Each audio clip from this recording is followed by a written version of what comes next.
تۆ خۆ دەزانم من مدیری دەستگایەکی گەورەم کارم زۆرە بۆ ئەوەی لە کارەکانم سەرکەوتوم ئەبێ کاری خەڵک بڕێ. مەجیدگا من چیم دەوێت؟ ئەڵم شەو و ڕۆژە لە ئیشی، یعنی هیچی ئاگا لێ من نەماوە، ئێمەت ئێمال کردگا. ئەزان چییە؟ وەعد بێ ئەم ماوەی ئیشم زۆرە بەس وەعد بێ ئینشاءالله بەهارێ تۆڵەی هەمووتان بۆ ئەکەمەوە. باشە گیانە؟ قوربان داوای لێبوورنەکەم تەدەخولەکەم خۆم بۆ ناگیرە قوربان. سوود ئەزانم ئەوە خێزانتە.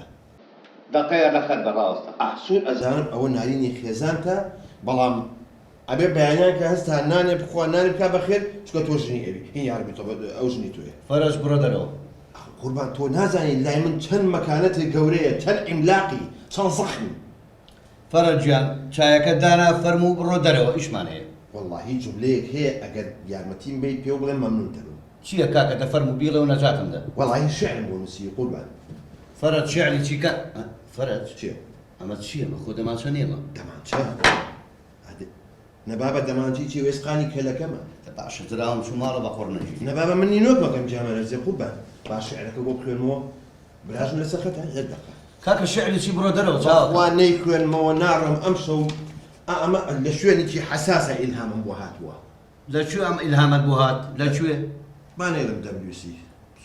جۆ بگرە قوربان بەس جۆ بگرە. فەرەج گیان بیخێنەرەوە من نەجاتە زوو بە. ئەی کوردستان ئەی نە ئەو هی مدیر ئامەکەی پێشووتر ئەویان نییە. خۆشەویستی خودا و خەڵک کاکە مەجیدی بە کەڵک ئەها سەیریکە. دەستت خۆش بێ دەفەرموو بڕۆ دەرەوە. ماومە جارێ.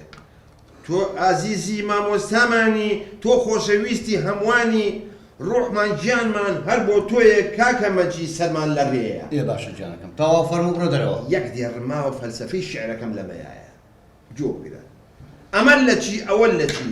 بۆ پێشەوە کاکە مەجید بۆ پێشەوە کاکە مەجید. باشە تەواو تێگەشت. قوربان ئەزانین چۆن ئالۆ مەجیدەوە چییە و کابرا شەحرت بۆ خوێنێ؟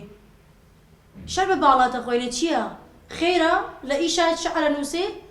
باشە ئەزانی چی ژنە جۆ بگرە. من لای خەڵک ڕێزی تایبەتم هەیە کەچی لای تۆ هیچ تەنگێکم نییە. وەڵڵاهی ئەگەر ئاوا بڕوە ڕێگای زۆر خراپ دەگرمە بەرها تێگەشتی. ئەزانی چی دای خەرەوە ئێستا من ئیشمە دێت دەی فەرموو دای خەرەوە. دای قەپاتی کرد. تۆ ئاوسە بابیتەوە. قەپاتێکا لەسەر نێکبەت. ئەی کە پێم خۆشە گەورم ئاوا تۆم بیت. ئەزانیت چۆن ئەگەر نەرم بیعینە لوقمەقازی ئەو خۆن. مدیر ئامەکانی پێشون گەورم من 25 دانە ساڵە مدیر ئامە بووم. یەک لەسەر یەک. تۆ ئەیان گۆڕی؟ نە مەقسەدم یعنی هەموویانم ئاوا بینیوە. جەنابەت 26ەمینیت. جا لەبەر ئەوە ئەوانی پێشوو زۆر نەرمونیان بوون. زۆر نەرم مەبە. ئەستا بۆ نمونە نەرمی وەکو بڵێن ئەستا تۆ دۆشەکەڵی هینە بینیوە لۆکە؟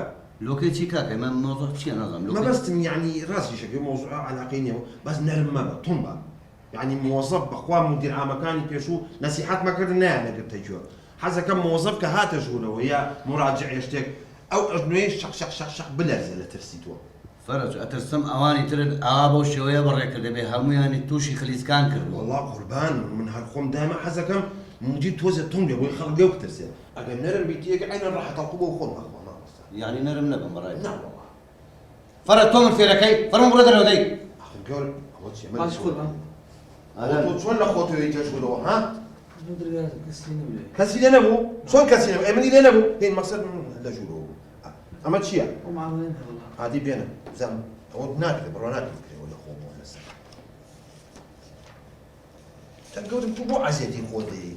ئەها سەیری مۆرە سوورەکەی پێوە نییە. ئەمە بەپێی بڕیاری 745 لەسەر 613 داش جیم دال فەقرە ئەلف بە ئەمە ناکرێت. ئەمە هەر مخالفە بۆ دەرەوە. ناکرێت دەرەوە. دەرەوە کاکە. فەرموو بڕۆ دەرەوە ڕاستەکە. بڕۆ دەرەوە. پێ دەڵێم بۆ دەرەوە. بڕۆ دەرەوە. هەیلەوە.